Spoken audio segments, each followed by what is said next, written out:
হবে। মুসলমান ভাইরা, নবীজি বলেছেন কিয়ামতের দিন কোন আদম সন্তান অতক্ষণ পর্যন্ত এক কদম হিলাতে পারবে না যতক্ষণ পর্যন্ত তাকে 5টা প্রশ্ন না করা হবে। 5টা প্রশ্নের উত্তর না দিয়ে কোন আদম সন্তান এক কদম এগিয়ে যেতে পারবে না। তার ভিতরে সর্বপ্রথম প্রশ্ন করবে আল্লাহ পাক, আন উমরিহি ফিমা আফনা।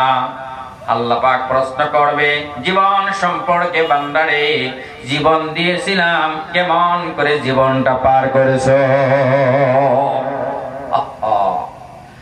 জীবনের কত সময় খেল ধামালিতে, হাই তামাশা, গুনাহের কাজে পার করে দিলাম। একবারও তো চিন্তা করলাম না যে আমার জীবন সম্পর্কে আমি আল্লাহর কাছে জবাব দিতে হবে। এই দুনিয়াতে কিন্তু মিথ্যা কথা বলা যায়, যায় কি যায় না? কথা বলে যায় কি যায় না? মাঝে মধ্যে বলি কি বলি না আমরা? মিথ্যা কথা বলা যায়, কিন্তু পরকালে কি মিথ্যা কথা বলা যাবে? কেউ বলতে পারবেন? কেউ বলতে পারবেন না, চেষ্টা করলেও তো পারা যাবে না।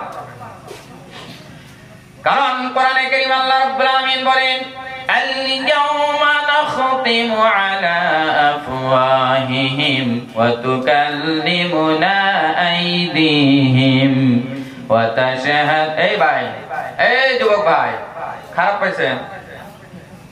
খারাপ লাগতেছে? হ্যাঁ, ওইটা যদি জানা আমি তো ভাববো যে খারাপ লাগছে আপনার।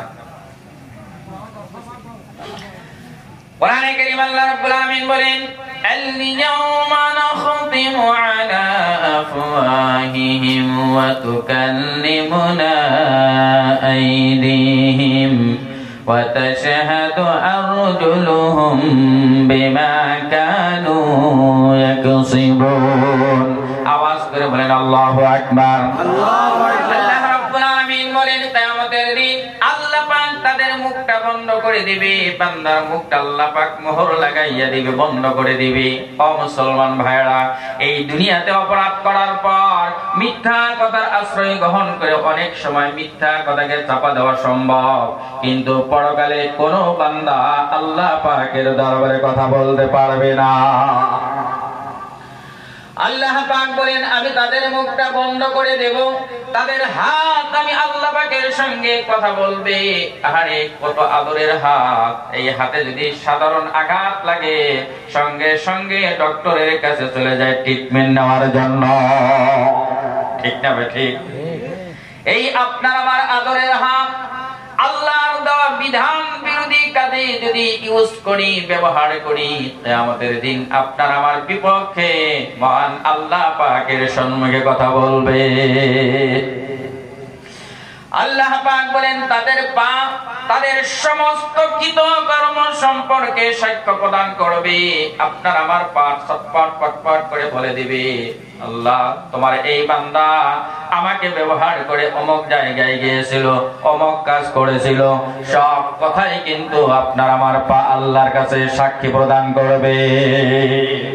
এই জন্য বাঁচার কোন রাস্তা আছে? একটাই রাস্তা আছে, আল্লাহ এবং আল্লাহ রাসূলের আনুগত্য পূর্ণ মাত্রায় করা। তার বাইরে বিকল্প কোনো ব্যবস্থা নাই। কোন মাতাব্বর এমন কোন রাস্তা দিতে পারবে, ব্যবস্থা দিতে পারবে যে যেটা গ্রহণ করলে আমি পরকালে জাহান্নামের আযাব থেকে বাঁচতে পারবো? আছে? কোন মন্ত্রী দিতে পারবে? যে বিধান আল্লাহ পাক দিয়েছেন সেই বিধান মানা ছাড়া কোনো বিকল্প রাস্তা না। আজকে দুনিয়াতে শয়তানের প্রবঞ্চনায় পড়ে আমরা গুনাহের কাজে লিপ্ত, কিন্তু কিয়ামতের দিন কি শয়তান ধরা দেবে? বলেন ধরা দেবে?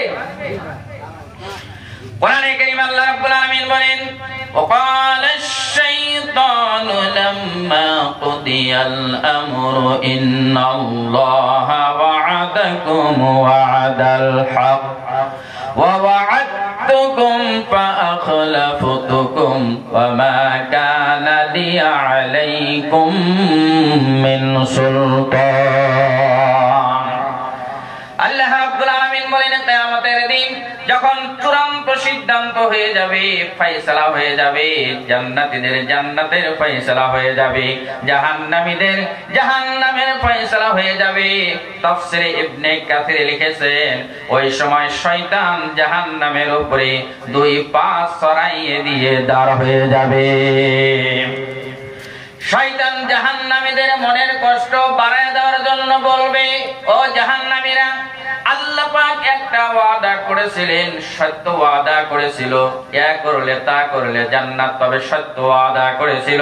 আমি শয়তান একটা ওয়াদা করেছিলাম, আজকে শয়তান আমি আমার ওয়াদা ভঙ্গ করলাম। এমন সময় শয়তান বক্তব্য দিবে যে সময় আর আফসোস করলে তো কোনো কাজে আসবে না। ধরে বলেন কাজে আসবে? ও মুসলমান ভাইরা, শয়তান আরো বলবে, আমি যে তোমাদেরকে আমার দিকে আহ্বান করেছিলাম, ডাক দিয়েছিলাম, তোমাদের উপর কোনো যুক্তি তুলে ধরেছিলাম না, আমার কোনো আধিপত্য তোমাদের উপর ছিল না, এমনি ডাক দিয়েছিলাম, চিন্তা ভাবনা না করে আমার ডাকে কেন সাড়া দিয়েছো?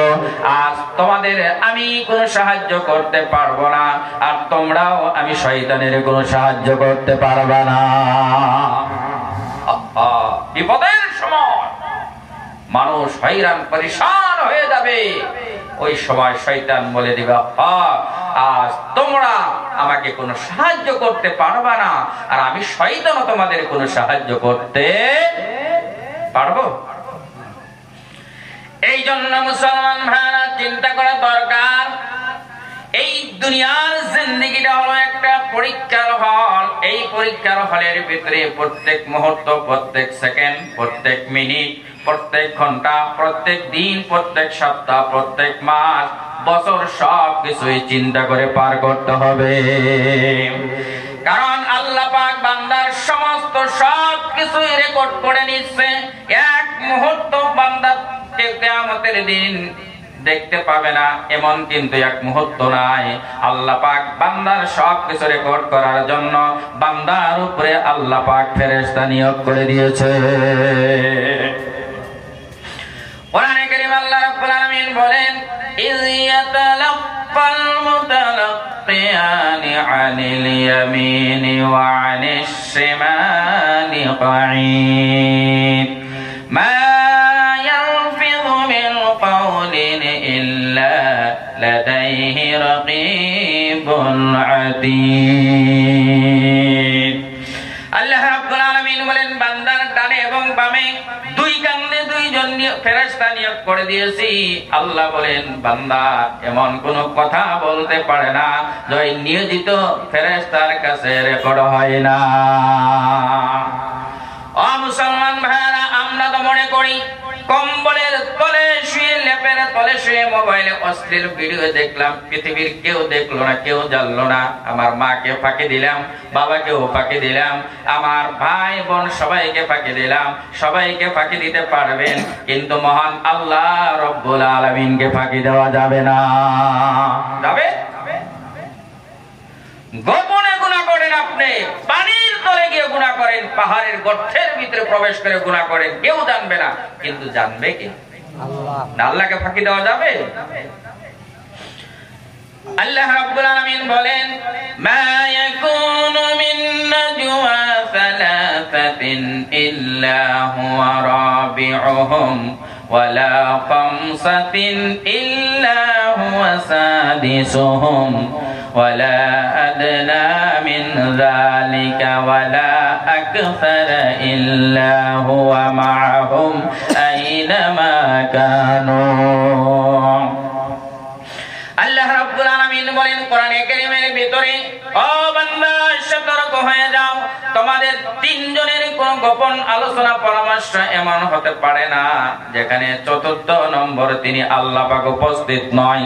আল্লাহ পাক বলেন তোমাদের পাঁচজনের কোন গোপন আলোচনা পরামর্শ এমন হতে পারে না যেখানে ষষ্ঠ নম্বর তিনি আল্লাহ পাক উপস্থিত নয়। আল্লাহ পাক আরো বলেন, বান্দারে সংখ্যায় তার থেকে কম হও না কেন, বেশি হও না কেন বান্দা, যেখানেই থাকো না কেন আমি আল্লাহ পাক সেখানে আছি। ও মুসলমান ভাইরা, 1 মিনিটের জন্য আপনার চোখটা বন্ধ করে চিন্তা করেন, এই পৃথিবীতে এমন কোন জায়গা আছে নাকি যেখানে মহান আল্লাহ পাকের কর্তৃত্ব চলে না? আছে? আমার শিক্ষিত ভাইরা, যুবক ভাইরা, কলেজ ভার্সিটিতে পড়াশোনা করো।